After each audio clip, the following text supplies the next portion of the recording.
దీన్ని ఇంకా మన రుక్మీకృష్ణ సంవాదంలో ప్రారంభం.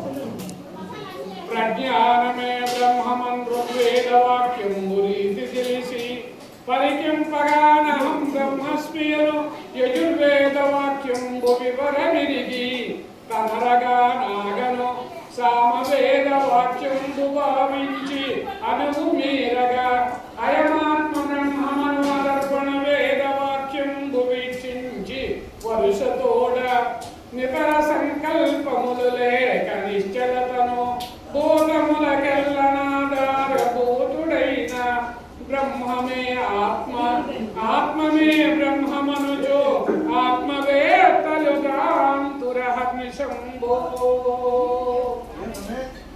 ఇది రుక్మికృష్ణ సంవాదం. కృష్ణుడు రుక్మిదేవి కంటే బ్రహ్మమే ఆత్మ ఆత్మమే బ్రహ్మమని ఆత్మవేత్తలందరూ దీన్ని గాంచారు. అయితే ఇక్కడ మనము పరమాత్మనే యాత్రలో ఉన్నాం. ఇక్కడ ఆ యాత్రికులందరికీ ఇదేంటిది? బోధార్ణ సత్రం భూరి గీత. స్థూల దేహానికి భోజనం తింటూనే ఉన్నాం, కానీ సూక్ష్మ దేహానికి బోధ కావాలని ఇంత దూరం వచ్చింది. సూక్ష్మ దేహానికి ఏం కావాలా? గురువాక్యం, గురుబోధ కావాలి. ఇక్కడికి రావడం యాత్రికులందరికీ అజ్ఞానమరియది అంధకారమడుంప దినరాజతేజం దివ్యగీత. అజ్ఞానం అనే తమస్సు అనే చీకటి అనే ఇన్ని పేర్లతో వ్యవహరిస్తుంది. చీకటి పోవాలంటే ఏం కావాలా? లైట్ వెలిగించుకోవాలి. రాత్రి పూర్తిగా చీకటి పోవాలంటే సూర్యుడు ప్రకాశించాలి. మనలో ఈ అజ్ఞానం అనేది పోవాలంటే ఏం కావాలా? ఆ ఆత్మజ్యోతి, జ్ఞానజ్యోతి ప్రకాశించాలి.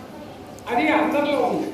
అంతర్జ్యోతి, బహిర్జ్యోతి, ప్రత్యక్ష జ్యోతి, ఆత్మజ్యోతి, జీవన జ్యోతి, జగజ్యోతి, జ్యోతి చక్షు స్వపశ్యతి సమాఖ్యాభ్యంతర జ్యోతి సాజ్యోతి శివముచ్యతి అన్నారు. జ్యోతిషామపితర్జ్యోతి తమసా పరముచ్యతే జ్ఞానం జ్ఞేయం జ్ఞానగమ్యం హృది సర్వస్య విస్తృతం. ప్రతి హృదయంలో.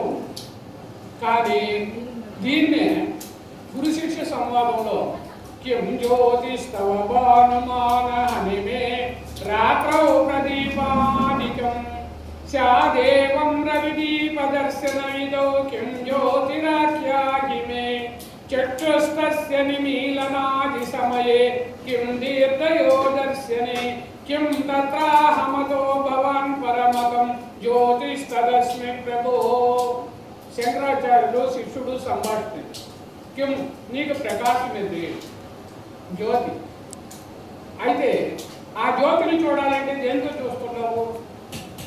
పగటి యందు సూర్యుడు, రాత్రి యందు చుక్కలు చంద్రుడు, బాలు హనిమే. అయితే దేంతో చూస్తున్నావు? నా నేత్రంతో చూస్తున్నావు. చక్షుస్తస్య నిమీలనాది సమయే కిం దీర్ఘయో దర్శనే. కరెంటు పోయింది, ఇప్పుడు లైట్ వెలిగించుకోవాలా. లాంప్ ఎక్కడుంది, అగ్గిపెట్టి ఎక్కడుందని ఎత్తుకుంటావు. కిం దీర్ఘయో దర్శనే. మా బుద్ధి సహాయంతో ఎక్కడ లైట్ ఉండేది, ఎక్కడ అగ్గిపెట్టి ఉండేది, లాంప్ వెలిగించుకునేది నా బుద్ధి. కిం దీర్ఘయో దర్శనే. అయితే దాన్ని ఇంకా అవతలు చూడయా. అక్కడే ఉంది జ్యోతిస్తదస్మి ప్రభో. ఎక్కడుంది ఆత్మ? బుద్ధికి సాక్షి స్ఫురింపుచున్నది. అహమనే పదమునకు అర్థమవుతూ బుద్ధికి కూడా సాక్షి అయిందే ఆత్మ. అక్కడే ఆ జ్యోతి ఉండేది. అవును, ఆ జ్యోతి అన్నిటినీ ప్రకాశింపజేసేదని ఇదిగో ఇక్కడ ఇచ్చాడు శంకరాచార్యులు గురు శిష్య సంవాదం. అది ఎక్కడుంది? ఈ దగ్గరే ఉంది. అందుకని ప్రయాణికులందరికీ పరమార్థయాత్రిక పాళి ఆకలి తీర్ప బోధాన సత్రం పూరి గీత. ఇక్కడికి వచ్చిన యాత్రికులందరికీ ఎంతో సంతోషంగా భోజనాలను ఏర్పాటు చేస్తున్నాం బ్రహ్మానందరికి. కానీ యాత్రికులకి ఇక్కడికి వచ్చిన భక్తులకు స్థూల దేహానికి భోజనమే కాకుండా అక్కడక్కడ మాకు నెల్లూరు జిల్లాలో వెంకయ్య స్వామి గుడికి ఎక్కడికి పోయినా అన్నం 12 కిలోమీటర్లు వచ్చిన జనం సందే ఉండడంలో మనం శనివారం పోతే కాకినాడ అంటే ఎంత జనమో తినేవాళ్ళు చెప్పలేము అన్న జనం వస్తున్నారు. కాకినాడ నుంచి వచ్చారయ్యా వాళ్ళని చూపించడం తీసుకుపోయి. ఇంతే కాకుండా అన్న సత్రాలు అక్కడక్కడ పెద్దనే ఉండాలి ఎక్కడికి పోయినా కానీ. ఇది బోధాన్న సత్రం ఇప్పుడు ఇక్కడ పెట్టుండేది ఏంటి ఏండాలి మూల ఇల్లేప్ప మూల మూల పోవాలంటుంటే ఇన్నిసార్లు తెలియలేదు. తెలివి ఉంటే ఏమైనా చేయొచ్చు, తెలియలేదు అంటే చెప్పారు. ఇక్కడ వీడియో చేస్తుంటే తన్నప్పుడు కనుక్కో, అది బాగా చూస్తుంటే కుర్చీ కలిగి వెళ్ళినా కూడా శబ్దం దీంట్లోకి వస్తుంది కదా. అయితే అన్నసత్రాలు తిరుపతికి పోయినా పెడుతున్నారు, శ్రీశైలం పోయినా పెడుతున్నారు, ఎక్కడికి పోయినా అన్నసత్రాలు బాగానే ఉన్నాయి. నెల్లూరు జిల్లాలో ఊరూరికి వెంకయ్య స్వామి ఉంది. కానీ ఇక్కడ అన్నసత్రం కోసం ఆకలి కోసం కాదు. ఇది గోదాన్న సత్రం గీత. స్థూల దేహానికి తినడం, సూక్ష్మ దేహానికి తినడం, కారణ దేహానికి కనడం, మహాకారణ దేహానికి ఆ స్థితి కుదరదు. 4 కూడా ఇవి జీవతనువులే. ఈశ్వర తనువులు విరాట్, విరణ్య గర్భ, అవ్యాపించ, మూల ప్రకృతి. అవి 4 ఈశ్వర తనువులు. పొరపాటు. అయితే ఇక్కడ ఏమంటున్నాడు చూడు,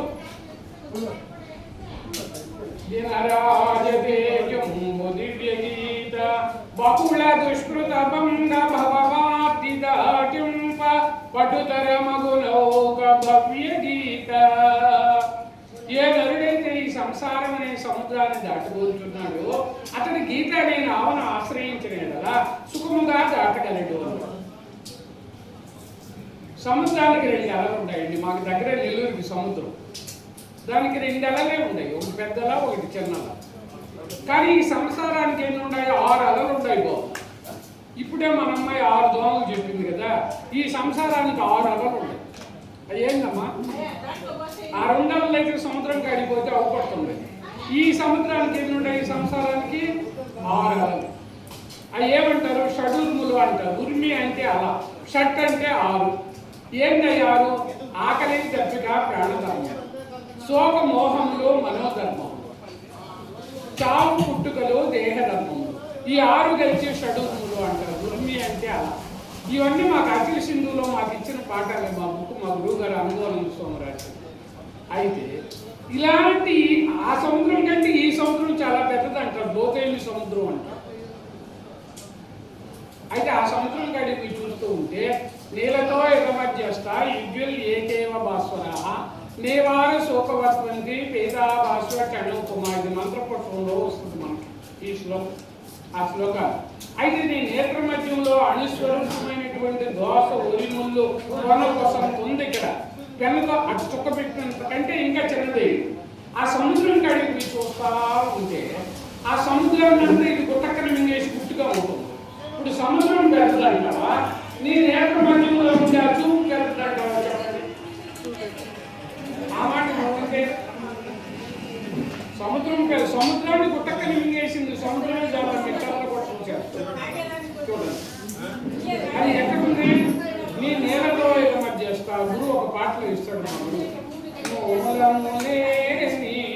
గుర్తుగా ఏ కాలములే నిదే కర్తగా నిలతో ఎదయుజ్జుల్లే కదా జిలవెలసెను జీవా శివులుగా.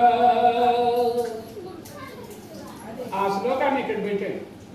అయితే దాంట్లోకి సారకంగా ఎంతైనా అంత సముద్రంలో గుట్టక్కని మింగేసింది. ఇది ఏది పెద్దదని చెప్పావు బాబా? అది దాన్ని ఎవరు చూపించాలి? చూపించా గురువు అంటాడు. కళ్ళలో ఉన్న ఎరుగను కంటికి చూపి మళ్ళీ జన్మించకుండెరుగను రహస్యము చూపిన గురుదేవా. ఈ 2 కళ్ళల్లో ఎరిగే ఎరుగుతుంది. వీళ్ళు ఏ ఊరు, ఎక్కడి నుంచి వచ్చారు, ఏం సంగతి. కానీ లోనకు కొన్ని ఉందండి మనకి. అది అంతరం జ్ఞాన చక్షుష అంటాడు. క్షేత్రజ్ఞ విభాగం. పశ్యంతి జ్ఞాన చక్షుష అంటాడు పురుషోత్తమ ప్రాప్తి యోగంలో. దివ్యం తదామితే చక్షుష అంటాడు ఈశ్వరూప సందర్శన యోగంలో. దీన్ని మన గురువు గారి కందార్థంలో ఏమన్నాడు తెలుసా? చూపించి చూపరానిది, చూపించింది దాన్ని ఉండ చూచినాడు కదా. చూపించి చూచినిది దీన్నే ప్రొద్దిగా దళచపోకు ఇదే గురుబోధ.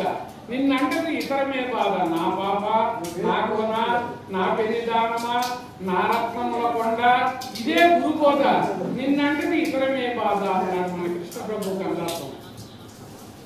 చూడండి బాబు, అది 2 కళ్ళు పచ్చి కళ్ళే టెంకాయకి, ఒక కళ్ళు మాత్రమే వస్తుంది, 3వ నేత్రం ఉంది. అట్టా మనకు ఆ జ్ఞాన నేత్రం అందరిలో ఉందాం, కానీ అది గురువు చూపించిన దాకా ఇది అని తెలియదు. ఈశ్వరుడికి నిలువు ఉండదు, జ్ఞాన నిలువు 2 ఇప్పుడు అడ్డగా ఉంటాయి, ఒకటి నిలువు. అట్లా మనలో అందరిలో ఉండదు. ఆ జ్ఞాన నేత్రాన్ని తెరిపించాయనే గురువు. అందుకని భగవద్గీత సర్వమతహిత సద్బోధ సారగీత దాని సమమేది మోక్ష సందాని మనకు ఎవరిని తీసుకెళ్ళడం. అదే దీని గురించి చెప్తున్నాం బోధ